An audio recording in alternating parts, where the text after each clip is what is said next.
All right, so that is Chirag Paswan there, being sworn in as a part of the Council of Ministers of Narendra Modi.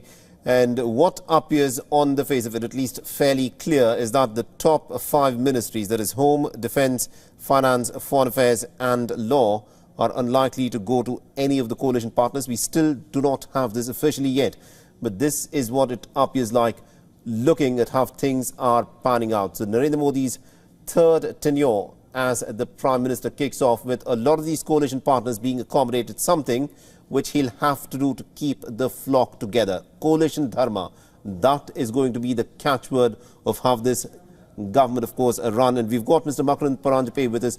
Mr. Paranjape, and looking at how, the stature of the leaders who've been sworn in as members of the cabinet, we've had 5 former chief ministers who are now members of Narendra Modi's cabinet.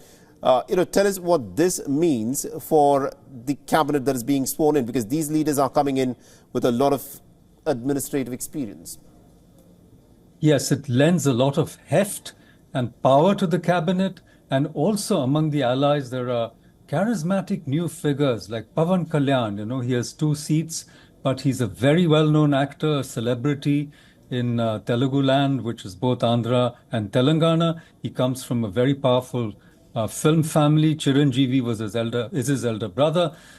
So there are people like that. And you just saw the swearing in of, Mr. Vilas Paswan's son, Chirag, a continuity there, a very smart young man, very personable. And then Kangla Ranat, whom we've not talked about. So these are the, should I say, the embroidery, the icing on the cake, as it were. So in the core, you have all the solid cabinet ministers who are supporters of Mr. Modi. Then you have the chief ministers inducted from the states to give it strength and heft.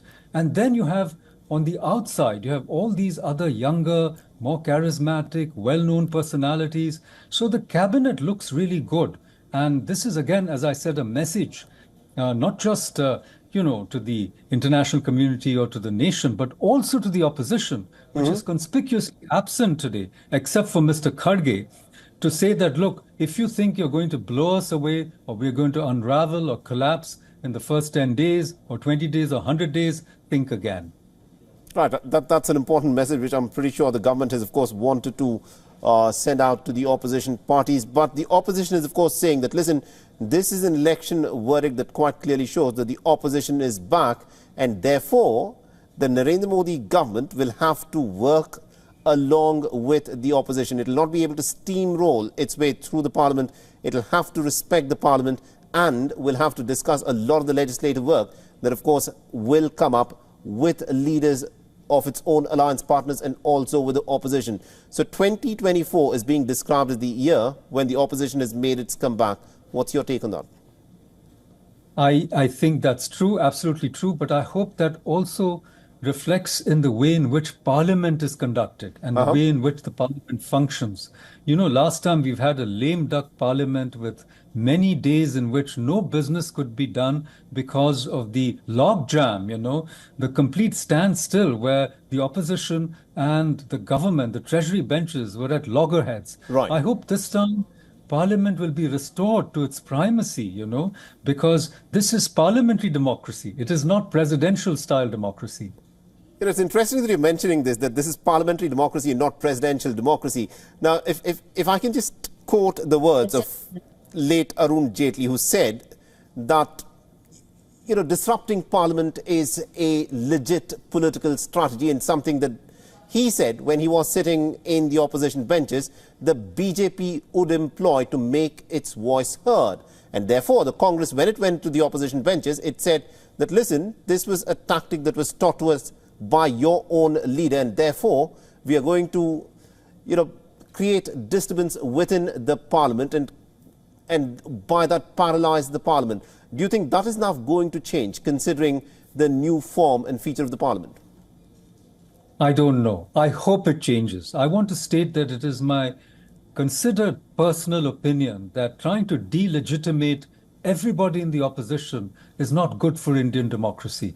You have to respect the opposition. You have to consult with them. They're on all the major committees. But in the past, especially in Modi 2.0, 1.0 was a little better. The opposition was treated very shabbily. Opposition parties were poached and raided and broken and assimilated and incorporated. Opposition leaders were thrown into jail. And generally, in the social media and elsewhere, the rhetoric was these people are not fit to govern. Does that mean that only the BJP is fit to govern? That should not be the message in a democracy. In a democracy, parties compete, ideas compete, and people have to work together.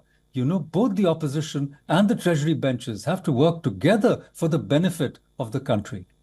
All right, that's very interesting. Thank you very much indeed, Mr. Makarand Paranjape, for joining us and getting us that perspective there.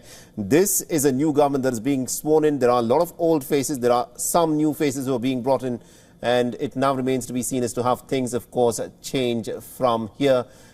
This is a new government of the Narendra Modi coalition government that is now taking shape right in front of our eyes. And it now remains to be seen as to how much of an accommodation has Narendra Modi been forced to make. Because remember, for him to run this government, he needs to keep his allies happy. So are the allies happy enough with what they have managed to get? That, of course, is the big question here. And keep in mind, the allocation of portfolios is something that is still, the information of who has gotten which portfolio is not out. What you're looking at on your screens is Jitendra Singh, who's now been sworn in as a member of the Council of Ministers as well. He has previously been a Minister of State, Independent Charge for Science and Technology in the Narendra Modi government, and it remains to be seen as to what charge he will, of course, get.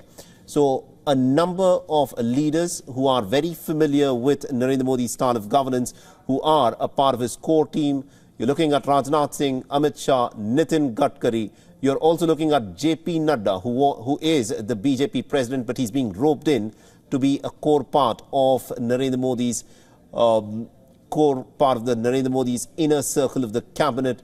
The days of cabinet style of government, it appears, are back again. Coalition government is most definitely back. Narendra Modi running his government through the PMO's office, that is not going to happen anymore. He'll have to work with his coalition partners and take everyone along. The fact that he had to make Jitan Ram Manjhi an individual, a former chief minister of Bihar, whose party won just one seat, has also been included in the cabinet, of course, will point to the direction in which things are, of course, headed.